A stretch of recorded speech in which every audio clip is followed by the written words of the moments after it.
Ramadan nih Ustaz. Salat 5 waktu nih Ustaz. Jadi apakah bisa dikawal Ustaz? Kalau misalnya zuhur tidak bisa asar. Jadi ada juga yang berpendapat bahwa bahasa juga walimatul urus, ada kawinan juga itu bisa dikata katanya asar zuhur dulu nanti kita mau asar karena keadaan situasi dan kondisi gitu Ustaz. Itu bagaimana hukumnya tuh Ustaz? Apakah bisa atau tidak bisa? Gitu saja Ustaz. Assalamualaikum warahmatullahi wabarakatuh. Betul ya, memang harus ditanyakan tuh. Yang biasa begini ini pemanjat. Kalau yang punya itu santai, apalagi bosnya itu. Jadi begini, pahami dulu masalah qadha. Qadha itu bukan masalah bisa, tapi qadha itu memang wajib. Setiap orang yang meninggalkan kewajiban itu wajib diqadha, bukan bisa lagi. Tapi pertanyaannya, apakah ketika melakukan qadha itu kemudian dia tidak berdosa? Tergantung. Kalau dia meninggalkan kewajiban tersebut karena kelalaian, wajib qadha dan berdosa. Dosanya tetap, itu urusan lain, tapi qadhanya tetap wajib itu. Misalnya ada orang meninggalkan sholat dengan sengaja tanpa ada sebab, bukan lalai ya. Penyebab udurnya sholat itu kan cuma dua, Pak. An-naumu wan nisyan, tidur dan lupa.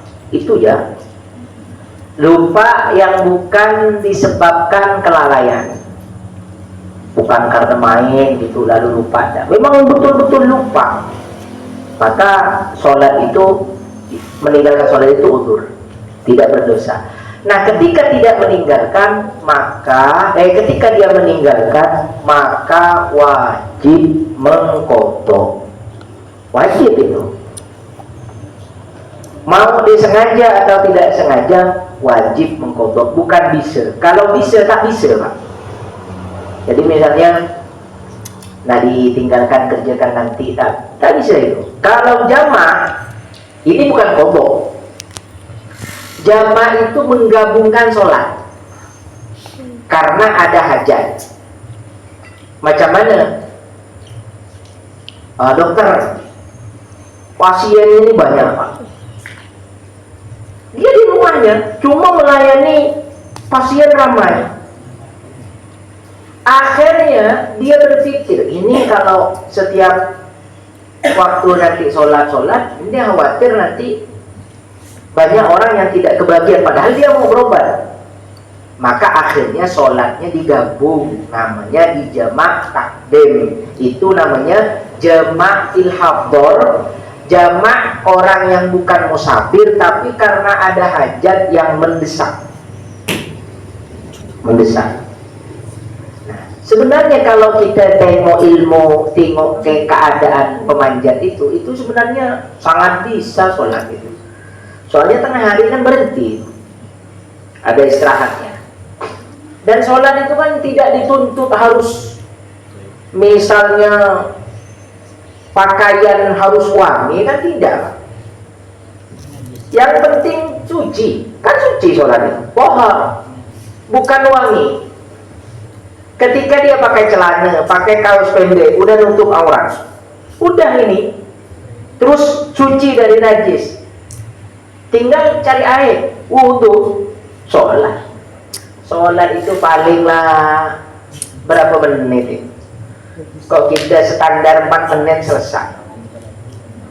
Itu kalau pakai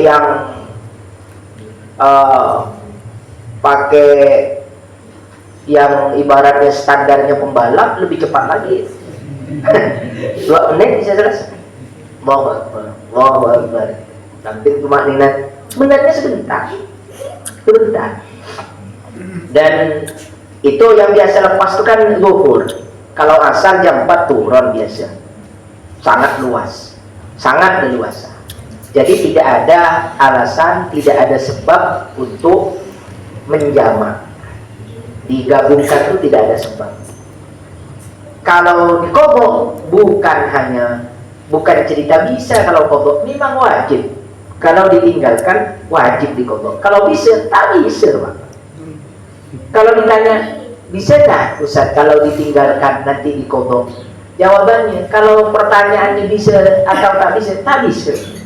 Karena kalau dianggap bisa berarti boleh. Kalau orang bertanya itu, misalnya bisa tidak diqadha? Lalu Bapak bilang bisa, itu berarti menurut orang itu pemahamannya bisa ditinggalkan nanti bisa diqadha. Padahal tidak begitu. Tidak boleh ditinggalkan. Apabila ditinggalkan wajib diganti. Kalau tidak diganti, punya hutang sholat, satu, berdosa. Nah itu yang mesti kita pahami seperti itu. Tapi kalau itu bagi pemanjat. Bagi pemilik buah atau ya toke lah atau apa lah itu, pemilik buah itu mesti memberikan waktu orang itu sholat. Ada istirahatnya, zuhur istirahat entah 15 menit, pokoknya bisa dia sholat. Kalau sudah diberikan waktu tapi dia tidak sholat, maka pemilik buah tak bertanggung jawab. Kenapa? Udah diberi waktu. Tapi kalau kata pemilik buah tak boleh sholat ya, kalau sholat pecat, kata dia misalnya begitu, itu ikut berdosa, itu yang punya buahnya.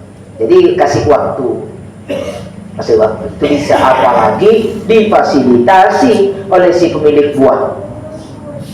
Difasilitasi gimana? Dibuatkan pondok-pondokan, atau tidak dibuatkan pondok-pondokan, dibelikan sarung dengan sejadah. Jadi tak ada alasan pemanjat tak bawa kain, ini ada kain.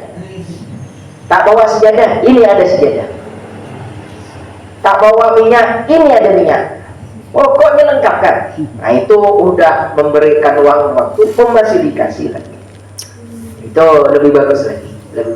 Jadi itu sebenarnya kembali kepada masing-masing orang. Masing-masing orang itu, karena ini urusan iman, Pak. Urusan keimanan ini berbeda-beda.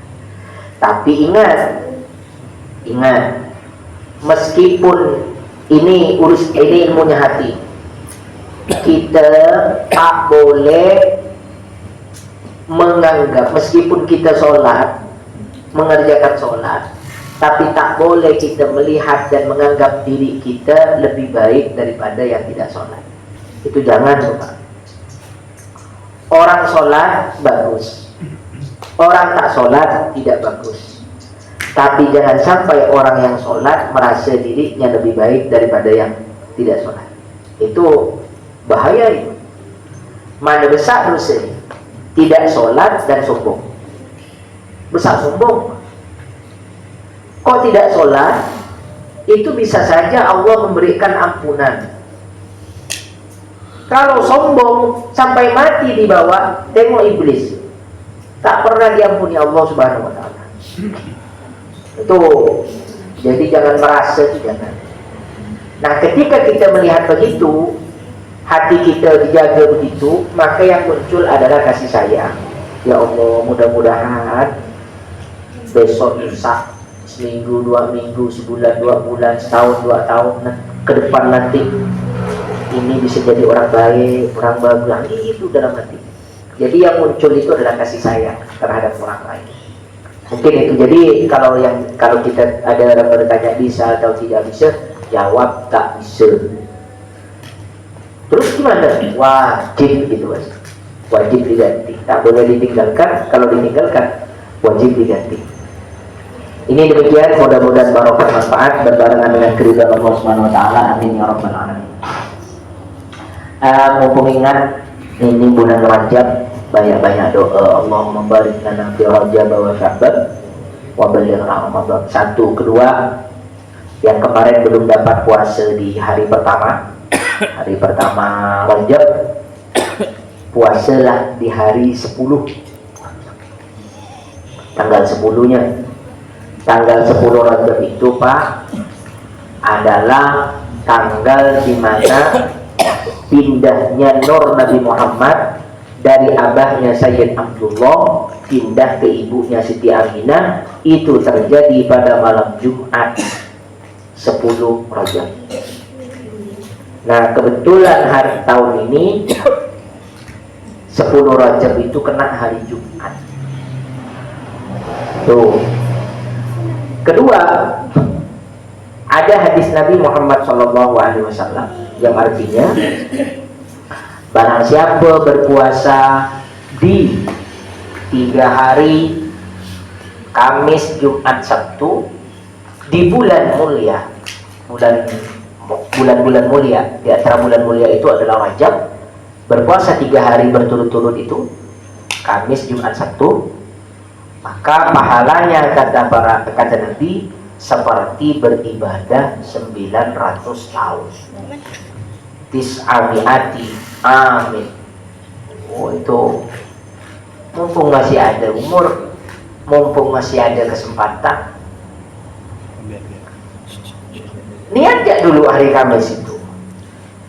Pas tengah hari ada orang manggil, temu tahun gak tahu orang manggil lah, datang ke ada Ustaz, datang Pak, dikasih makan. Kalau kita kasih makan gak Ustaz? Makan Pak, nanti tinggal ganti di hari berikutnya di kodok gitu. Jumat begitu juga, Sabtu begitu juga. Tapi saya ada pekerjaan manjat Ustaz, manjat aja, tidak apa-apa. Kalau pas lagi manjat panas kemudian haus dan kalau tidak minum itu bisa membahayakan badan, maka Bapak minum aja. Kan puasa sunnah dibatalkan, tidak apa-apa. Tinggal nanti diganti di hari di mana Bapak bisa melaksanakannya. Begitu. Niat itu penting. Pokoknya niat puasa itu. Senin, Kamis, Jumat, Sabtu itu tidak mesti Kamis ini, Kamis depan pun boleh, tidak apa-apa. Cuman kalau Kamis ini pas kena tanggal 10 Rajab itu memperingati lahirnya Nabi Muhammad secara nur dari Sayyid Abdullah pindah ke ibunya Sayyidatuna Aminah. Itu terjadi pada malam Jumat bulan Rajab. Mudah-mudahan Allah Subhanahu wa taala memberikan kita kemampuan, kesehatan jasmani, rohani, dan Allah memberikan kita kemampuan untuk menjalankan apa yang istimewa dari umat Nabi Muhammad sallallahu alaihi wasallam. Amin ya rabbal alamin. Bismillahirrahmanirrahim. Allahumma ja'al jama'ana hadza jam'an marhuma wa tafarruqana min ba'dihi tafarruqan ma'suma wa la tada' fina wa la minna wa la ma'ana syaqiyan aw matrudan aw mahruma. Allahumma barik lana fi Rajab wa Sya'ban wa ballighna Ramadan wa a'inna 'ala as-siyam wal qiyam wa qira'atil Qur'an wa hifdzil jawarih wal lisan. Sallallahu ala Muhammadin wa ala alihi wa baraka wa sallam. Walhamdulillahi rabbil alamin. Allahumma shalli ala sayyidina Muhammad.